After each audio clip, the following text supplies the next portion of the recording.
Cabinet briefing शुरू नहीं हुआ है। आज कैबिनेट में Bihar school exclusive teacher amendment rules 2024 की स्वीकृति दी गई थी। ये हिंदी में इसको कहा जाता है बिहार विद्यालय विशिष्ट शिक्षक संशोधन नियमावली 2024। ये नियमावली जो है ये आपके जो नियोजित टीचर जो हैं वो जो परीक्षा लिख के सक्षमता पास करके विशिष्ट शिक्षक बनते हैं, ये उनसे संबंधित नियमावली है और जिसकी चर्चा समय समय पे सभी लोग करते हैं और अनेकों कयास सब लोग लगाते हैं, तो उसी से संबंधित ये नियमावली है। देखिए, इसमें दो तीन चीज़ें हैं जो नियमावली में हम लोगों ने मेजर संशोधन किए हैं। पहले तो है कि इसमें जो पूर्व में नियमावली थी उसमें केवल 3 परीक्षा लेने का ही प्रावधान था और विधानमंडल में सरकार की ये घोषणा थी कि 3 को बढ़ा के हम लोग 5 करें। तो सबसे पहला जो संशोधन हुआ है वो 3 से 5 करने का बात। तो ये विधानमंडल का जो घोषणा थी उसको इम्प्लीमेंट किया गया। दूसरा ये है कि उच्चतर निर्णय यह हुआ कि जो टीचर हैं जो जहाँ पर कार्य कर रहे हैं वो अब वहीं पे अपना योगदान देंगे।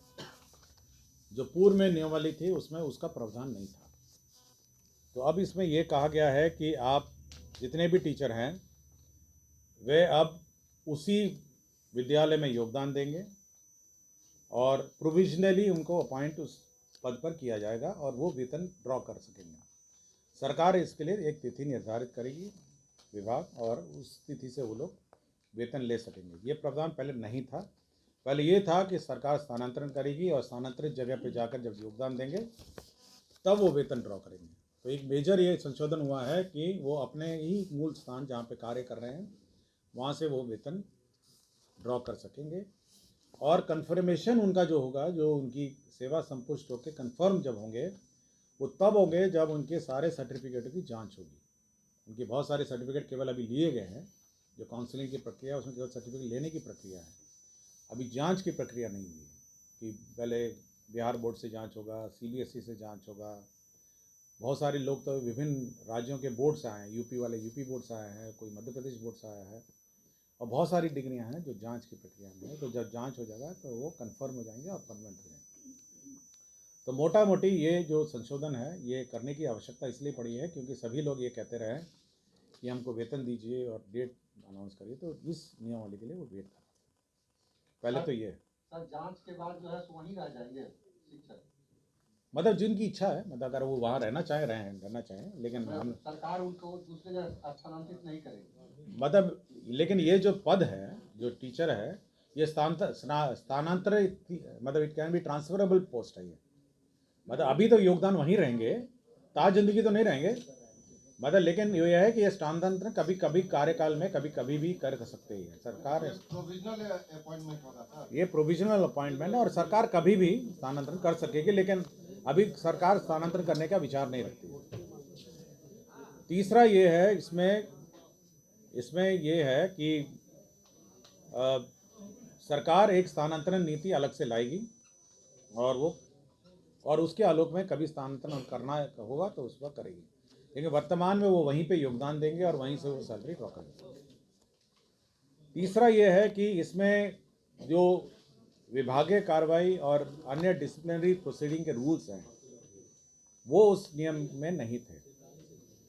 तो अब ये है कि उसमें माइनर पनिशमेंट क्या होंगे, किस कारण से होंगे, मेजर पनिशमेंट्स क्या हैं, वो किस कारण से होंगे। जो सरकारी सेवा के जो नियमावली है वो इन पर लागू होगी। तो सारे नियम जो सरकारी सेवक पे नॉर्मली विभागीय कार्रवाई के लिए लागू होते हैं वो इन पर भी लागू होंगे।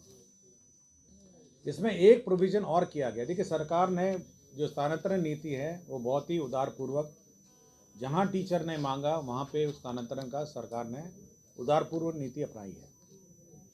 टीचरों ने कहा कि हमको जहाँ पे कार्य कर रहे थे वहाँ करिए, कुछ टीचर ने कहा कि नहीं हमको जहाँ पे हमारी इच्छित स्थान है वहाँ करिए। तो सरकार हमेशा बहुत ही उदारपूर्वक नीति के अनुसार सरकार स्थानांतरण करती आई है और ये हम लोग का विचार ये है कि जो भी नीति है वो उदारपूर्वक होनी चाहिए स्थानांतरण नीति। हम लोग को कोई ऐसा नहीं है, सरकार का ये नहीं है कि टीचर्स को कोई कष्ट हो प्लेस ऑफ पोस्टिंग में, और हम लोग ये सभी कंसिडर करके कर रहे हैं। लेकिन एक प्रोविज़न इसमें इस नियमावली में रखा गया है जो कि बहुत महत्वपूर्ण है और जिसके बारे में पहले भी चर्चा की गई है कई जगह। वो ये है कि अगर आप पढ़ाएंगे नहीं और आप लोकल पॉलिटिक्स में इन्वॉल्व होंगे, आप अन्य टीचर को डिस्टर्ब करेंगे और आप विद्यालय का माहौल बिगाड़ेंगे, तब जिला पदाधिकारी आपको उस स्कूल से किसी भी ब्लॉक और किसी भी अनुमंडल में स्थानांतरण कर सकता है। और अगर वो रिकमेंड राज्य सरकार को करेगा तो वो जिला भी बदल सकते हैं।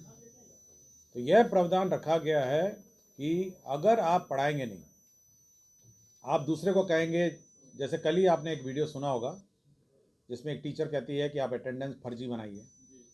हम ही को सूचना मिली थी, हमको किसी ने मिल के दिया है। वो ऐसा नहीं है कि अचानक वो प्रकट कहीं से हो गया है।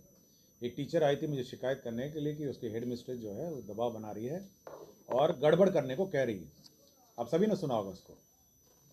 तो ऐसे बहुत सारे मामले आते हैं जिसमें जो बीपीएससी या जो अन्य टीचर हैं और जो बाहर के राज्य के टीचर हैं या जो सिंसियर टीचर हैं, सरकार का यह मानना है कि बहुत सारे सभी टीचर सिंसियर हैं, लेकिन कुछ टीचर जो है वो माहौल बिगाड़ते हैं, अन्य टीचर को पढ़ाने में रोकते हैं, रोका टोकी करते हैं और साथ ही साथ बहुत ही मतलब ये भी कह देते हैं कि भाई आपको पढ़ाने की क्या ज़रूरत है, या अटेंडेंस लगा के भाग जाना। ये प्रवृत्ति थोड़ी बहुत ही निकटतम वाले टीचरों में है, जहाँ जिनका घर बिल्कुल स्कूल से सटे है, अटेंडेंस लगाइए घर पहुँच जाइए। तो इस प्रकार की अगर प्रवृत्ति नोटिस की जाएगी तो जिला पदाधिकारी उनको उस स्कूल से स्थानांतरण कहीं पे भी कर देंगे जिले में। और अगर वो रिकमेंड करेगा तो जिला से भी बाहर जो डायरेक्टर हैं वो कर सकेंगे। सुना होगा उसको।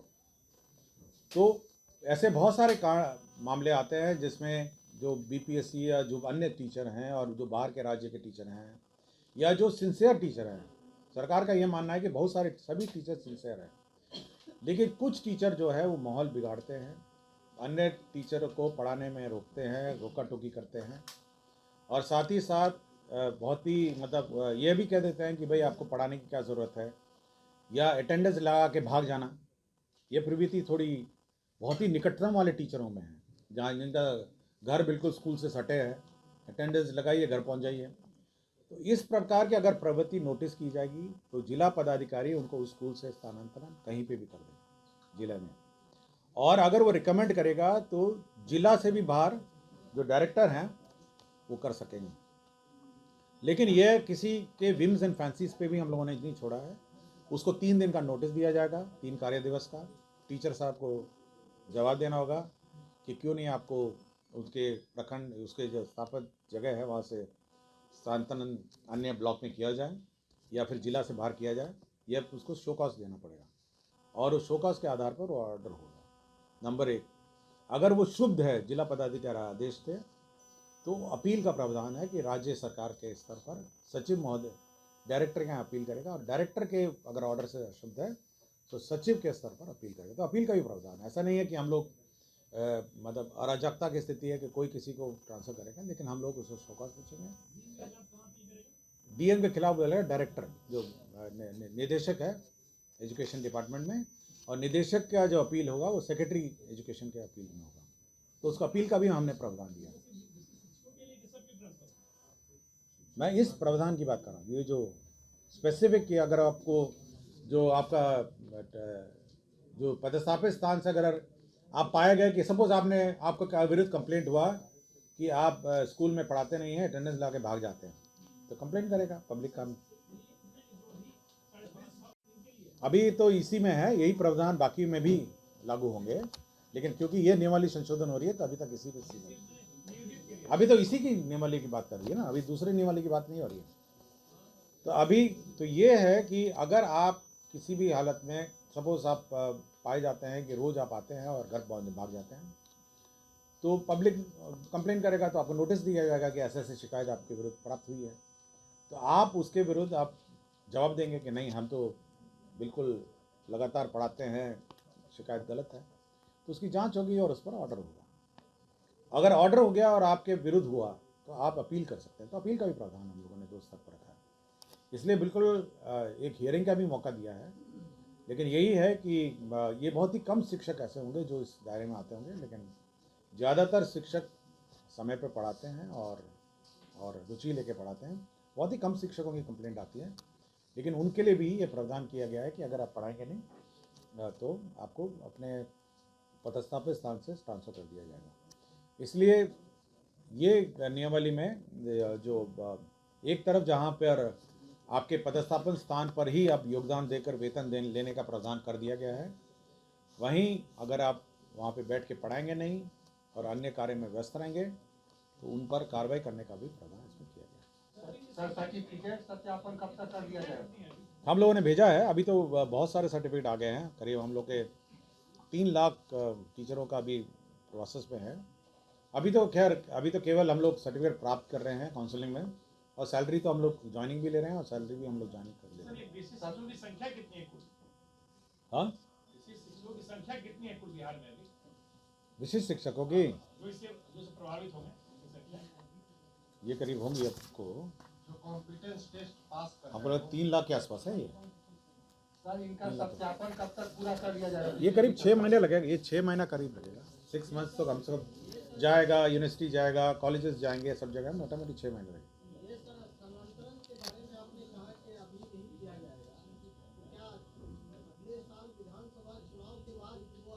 ये मैं नहीं बता सकता, ये मैं आपको नहीं बता सकता। मैं इतना ही कह रहा हूँ क्योंकि आप राज्यकर्मी है तो राज्यकर्मी तो स्थानांतरित होंगे, ट्रांसफरेबल होंगे, लेकिन वर्तमान में जो प्रावधान किए गए हैं आप अपने स्कूल में ज्वाइन करेंगे और पढ़ाएंगे।